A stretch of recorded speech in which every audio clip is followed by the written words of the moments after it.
coisa absurda. Olha isso, gente. O governo Tarcísio instala o aplicativo nos celulares de professores e alunos sem autorização. E isso é flagrantemente ilegal, né, Felipe?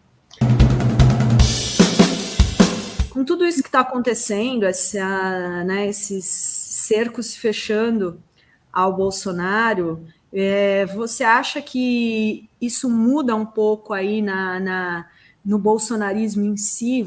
Isso vai afastando, isolando cada vez mais esses golpistas, assim, e isso pode favorecer aí o debate político para as próximas eleições? Você acha que isso vai ter ou quem vai herdar o espólio aí do Bolsonaro vai ser alguém muito pior, né? A gente até tem falado aí Zema, Tarcísio. Como você está vendo essa mudança aí, né? Esses cercos fechando ao Bolsonaro, que já está, inclusive, inelegível? Olha, Adri, eu acho que vão passar sabão em pó no esterco. Vai ser assim que vão apresentar o candidato da direita. Vão passar o sabãozinho, mas o esterco está lá embaixo. E eu acho até pior. Eu acho que não dispersa. Sempre vai haver um contingente que gira em torno dos 20, 25% do eleitorado bolsonarista. O que significa isso? Proto-fascista, né?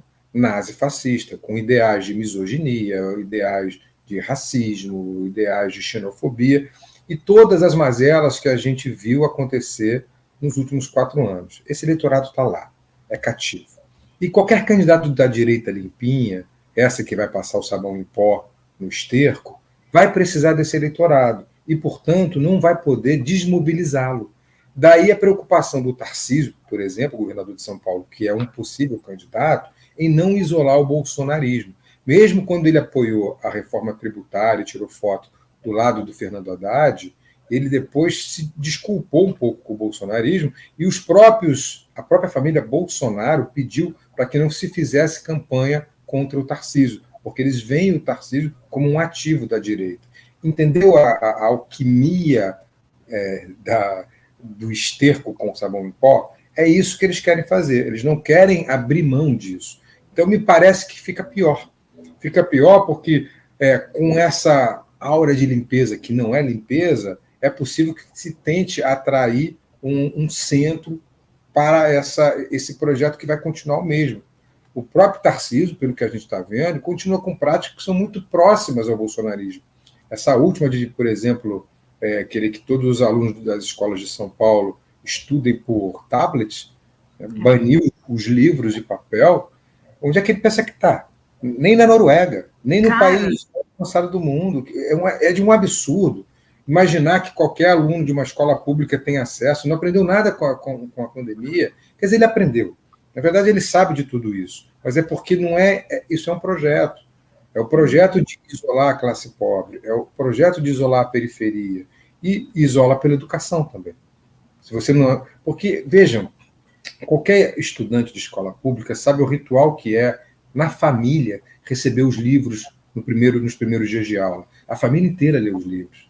É muito interessante isso. É muito interessante. Quem já teve a oportunidade de acompanhar esse recebimento, pega o livro de história, de geografia, de matemática, todo mundo folheia aqueles livros, quer saber, mesmo as pessoas da família que não têm o mesmo grau de instrução, acabam se interessando por aquele objeto, que é um objeto que tem um simbolismo, além de toda a funcionalidade que o livro tem, obviamente, dentro da educação, há também um simbolismo dentro da família de ter aquele objeto lá. Aquilo une, aquilo traz a cultura e a educação para dentro de casa. E é isso que o governo Tarcísio quis tirar do povo paulista com essa atitude. Então, reparem que é um projeto, assim como o massacre do Guarujá, né, a polícia do Tarcísio. Então, não mudou nada, ele só está limpinho, ele só está com sabão em pó na camisa.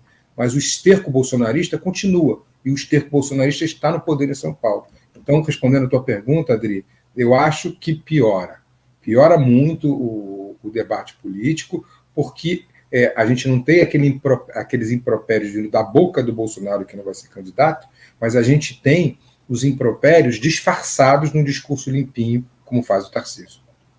Aí a Suécia voltou atrás, né, gente? O país desenvolvido voltou atrás, as pessoas, Exato. as crianças passaram a ter livro impresso. Agora, hoje de manhã, viu, Felipe? Eu fiquei de cara com uma notícia bizarra. São Paulo repete Paraná e instala app sem autorização no celular de professores. Eles invadiram. Alunos também, os celulares dos professores e dos alunos para instalar um app esquisito, né? Porque se você entra com um app lá, abre a possibilidade, por exemplo, de espionar as mensagens dos professores, né?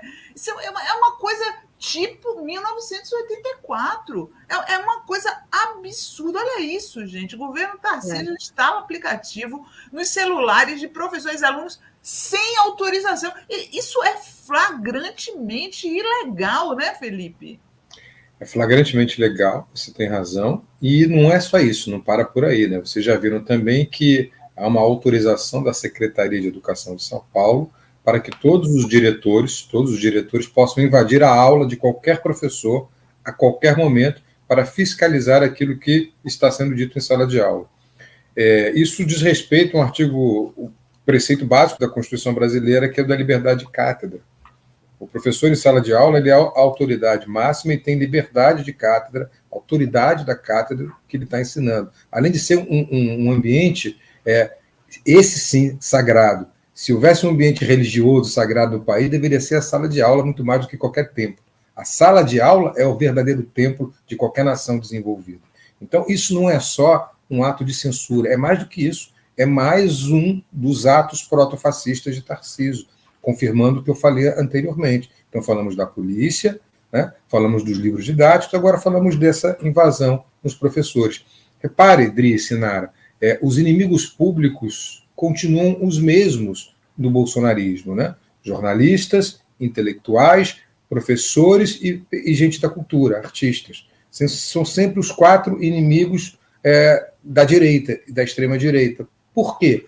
Porque são aqueles capazes de criar consciência nas pessoas, criar consciência de classe, né? Criar consciência artística. Mas quem mais poderia fazer isso? Então, nessa guerra, que não é simplesmente uma guerra cultural, como se quer crer, aliás, eles tentaram absorver um conceito do Gramsci, um filósofo marxista, mas absorveram muito mal. O que fazem não é uma guerra cultural. O que fazem são tomar atitudes que são claramente identificadas como atitudes nazifascistas.